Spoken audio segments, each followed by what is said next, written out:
All right. All of that being said, I'm right on time to get started here with Lisa Boyd's presentation. Unfortunately, she could not join us today, so she sent in a lovely video that we're going to watch together. To preserve bandwidth, I am going to go ahead and say you guys can turn off your cameras for now. We'll turn them back on here in a minute, but during the video, you're welcome to turn them off just so that we don't have any lag or Wi-Fi issues.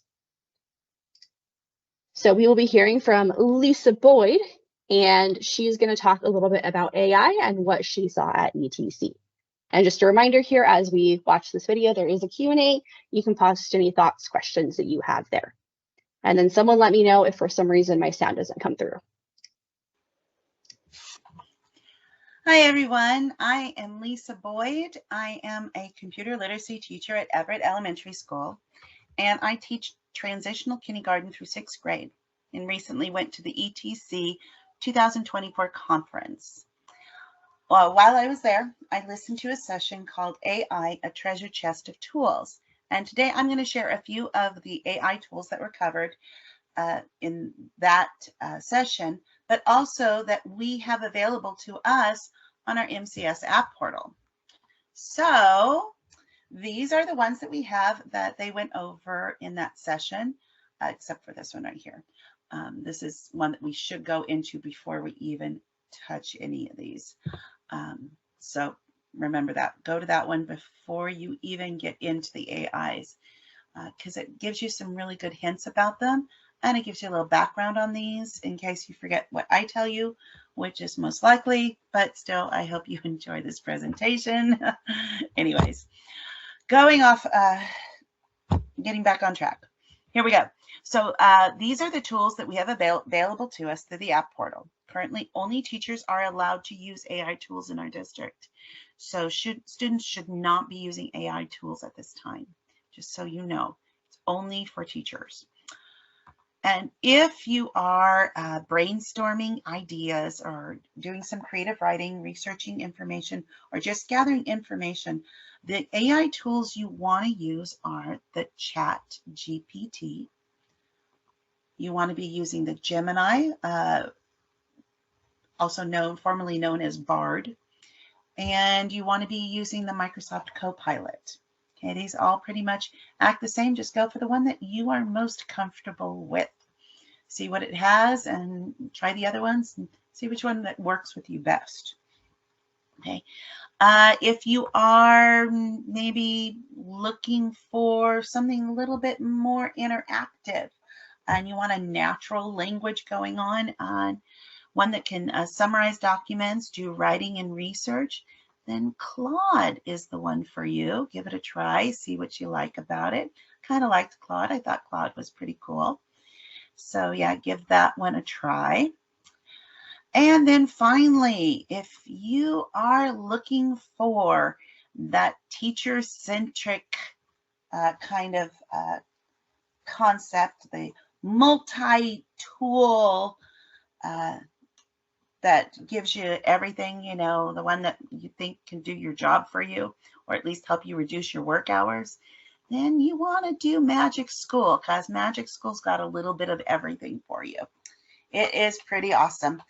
So these are the tools that we have. And like I said, you've got some brainstorming ones, some natural language going on, summarizing documents. You know, if you don't want to read it, but you want to just get an idea of what it's about, yeah, put that document in there and see what it has to say, or just doing some good old-fashioned research. That's a good place to go. Do remember, though, that this is AI. It's still learning. Well, all except this one over here. This one I'll tell you about later. But this one right here, like I said, it does quite a bit. And we'll go into all of that later. But before we get there, oh, also remember, yeah, the good news is it's Google Sign-In. We have access to the free versions of the tools with Google Sign-In. That means you don't have to make a username and password for each one of these.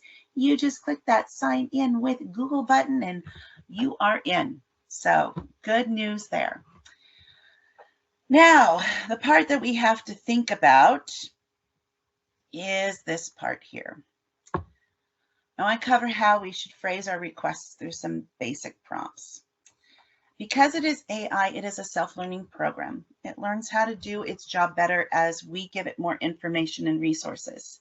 So we need to keep personal and private information from it. We need to be careful how we word things. So, so here's one way to do it. This was the way that the prompt basics is what was given to us during the session. And this is what she said. She goes, if you're wanting to make a really good prompt for the AI tool to use, first of all, you give it a behavior. Is it going to be a 6th grader? Is it going to be a 9th grader? Is it going to be the teacher? Who do you want it to be? You can also, I actually tried it with Walt Disney. Be Walt Disney and tell me about, Mickey Mouse or whatever. And it'll look those things up and it will act like that. Again, just because it's acting like it doesn't mean that it is valid. So you can't quote it and say, this is what Walt Disney said. No, this is what the AI Walt Disney said. Yeah, choose the behavior. Then you want to choose the scenario, okay? That scenario to give it so it can do the task, all right? And then after the scenario, give it its expectations. Do you want it to use a rubric? Do you want it to be 1 page or 2? Set up its expectations. And then finally, give it the examples that it needs. If you have your own rubric that you want it to use, give it the rubric. If you have a document or a reading that you want it to read through, then give it the reading. Okay, but definitely behavior first, then scenario, expectations, and example. So now I'll give you an example of all of these in a statement. So it says, act like a 4th grade English teacher. There's our behavior. And assess the attached student written report on the California Gold Rush. And I actually got a paper on the California Gold Rush by using AI. And I'll show that one to you later. Based on the rubric below, which means I'd have to put in that rubric. And then that's where you insert it in. You put that rubric in. Could be a rubric made on ChatGPT. Could be one of the PDFs made in Claude. You could use those and put them in. You can use multiple AIs, put them together and see what they can create. So you can also, for those who are testing in writing, you can actually tell it to do a 4-star worth writing paper for 3rd grade, in storytelling or any of those things. And it will actually act like a student and create one of those. Pretty crazy stuff, AI. So, but remember, ladies and gentlemen, anything typed into an AI prompt is feeding the machine and it is learning from you. So please heed the warning. Use great caution not to enter any personal identifiable information to protect the privacy of your students and yourself. This can be a monster or it can be a fascinating tool. It just depends on what we do with it. So we have to please be careful. So now let's see how some of that works. I made a works cited. These are all the pages so I could show what you needed and stuff. And so anyways, this one I connected the hyperlink to the app portal so that you could see where we actually have it. So this is what it looks like. And when you click on it, there they are. Again, like I said, you do want to go to the AI at MCS. It will tell you that, yep, Magic School, we've got, it's completely free to us, even after January 16th. Okay, the Plus features will expire. You'll still have access to all 60 plus AI tools in the convenient Chrome extension. So good news there. AI at MCS. Some more important things, again, staff use only. Okay. Nice little warning here. Here are some tips. Review all AI generated content for accuracy and bias before sharing or using generated content. AI can occasionally produce flawed output. It can only output what has been inputted. So use the 80-20 approach. Initial draft 80%, then add your expertise and review and edit. That's 20%. So let it do the hard work, and then you go back in and you make it right. Okay, it's not going to be right. You need to make it right. Okay, so from there, we also have the Chat GPT. Okay, and as I said, there is some information. I looked up useful prompts for Chat GPT, but the main point here is that it is a natural language processing tool driven by AI technology that allows you to have human-like conversations and much more, with the chat box currently is limited to things that have happened by the end of 2021. It is not going to get any better than 2021 right now. So you cannot ask about it with things that happened last month. It will not know it. Just so you know, it's not producing any more information. So what I did is I said, write a word problem that simplifies fractions. And so I just put it in there, and it gave me one about pizza, 2/8 to simplify it for Tom and his 4 friends. So anyways, it did not give me the answer though, so I'd have to go back and revamp that one so it would have the answers. But anyways, it looks like this. It even gives you some ideas about what to ask.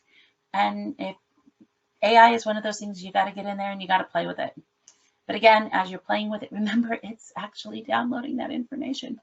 So let's look at Claude really quick. Here's Claude. Okay, again, and it actually saved some of my other things that I did.